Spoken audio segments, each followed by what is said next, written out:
Hey everyone, we're with Ray from Teenage Bottlerocket, and you're watching Raw Cut Media. So our first question, one we like to start out with here at Raw Cut Media, is we know you're in Teenage Bottlerocket now, but what was your first band? My first band was called Carlisle Crew, and we were together when I was in third grade. And we had a song called Stop That Suicide, anti-suicide song. Nice, nice. And was that your only single, or? That's the only one I can really remember. I know that we did some covers. We played some Venture songs, Pipeline, and Wipeout, and Walk Don't Run. Nice. Any chance of hearing maybe a cover tonight of your first band? Not a chance. Not a chance.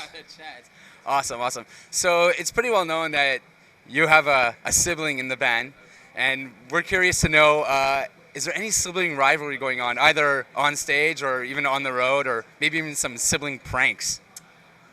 Well, we unintentionally prank people because we're twins and people get mixed up in who they're talking to. And I'll go and say something to somebody, and 5 minutes later, Brandon will go and say the exact same thing, and they'll kind of look at Brandon like, yeah, you just said that to me, are you stupid? Or the same thing will happen to me. So, unintentional pranks. As far as fighting and stuff in the van between me and Brandon, when we do go at it, it's pretty harsh, and then like 5 seconds later, we're laughing about it. So it's nothing that we hold on to for the whole day or anything. Nice. That must keep the atmosphere healthy with the band. I mean, no one wants to deal with our bullshit, so when it happens, we feel ashamed anyway, so. Fair enough, fair enough. So you guys have been in the past about year and a half. This is your second or third time in Montreal. When you hear Montreal, you think of Montreal, what's the very first thing that comes to mind? Schwartz Deli, smoked meat sandwiches, and everyone's nuts for him in the band. Nice, nice. So you've been to Schwartz, I assume? Yeah, yes. Big fan, big fan? I'm not the biggest fan, but the rest of the band is. So what would be your Montreal hotspot if it weren't for Schwartz? It just seems like the Metropolis is where I'm always at. So that's like sort of the hotspot, and then there's the other club, Electronique, whatever. Yeah, Fufun's right next door, right next door. Yep. Yeah. I think that's what I think of when I think of Montreal, and just a really cool city. It's like, to me, it's the closest city to Europe out of all of North America.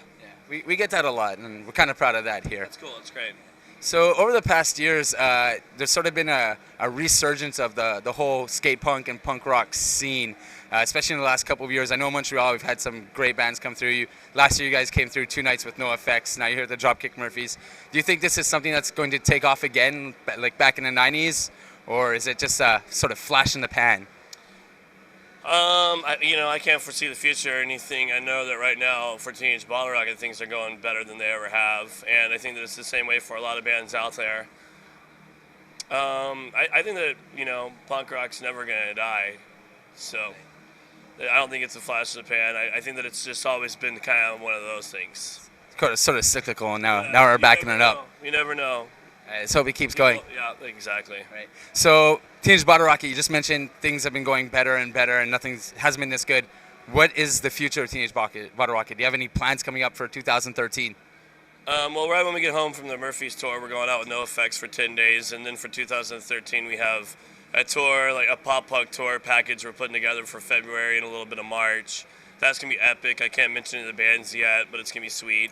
And, just going to Europe and Russia. We have to go to Russia, and that's what we're mapping out for 2013. Any chance of this pop punk extravaganza hitting Montreal? No, I think it's all East Coast. We're on the East Coast. It might come to Montreal. Who knows? I didn't see Montreal on the dates. I got the dates already. They're not on there. Montreal's not on there. Maybe I need to do something about it. All right. Well, you can always just cross the border and head up and come say hi. For us. Come say hi. Who knows? Excellent. I'd love to come back because we love playing here. That's right. You need to find some time to enjoy more of the sights and get to see more than Schwartz's and Foofs. Hey, I've seen a lot. I just don't want to get into the dirty details on camera. So that brings up sort of our next question. You guys have been touring now almost solid for a year and a half, if not more. You got to have some sort of, what's the craziest road story? Oh, fuck, man.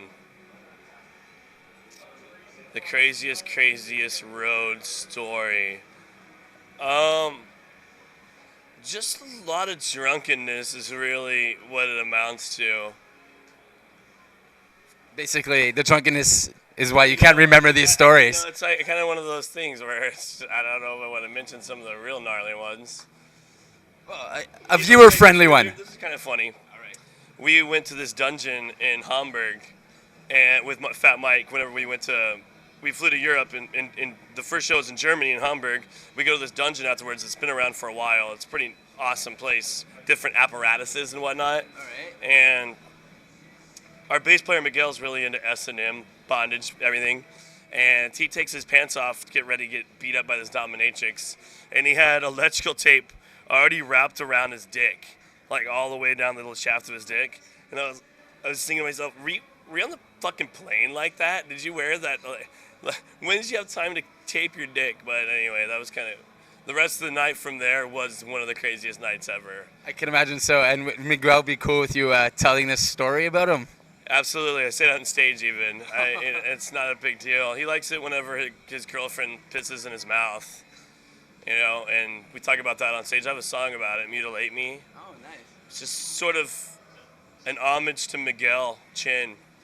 Awesome. Great. Well, thanks a lot. It was a pleasure. Yeah. And enjoy tonight's show. Thanks for having me. Thank you. Hell yeah.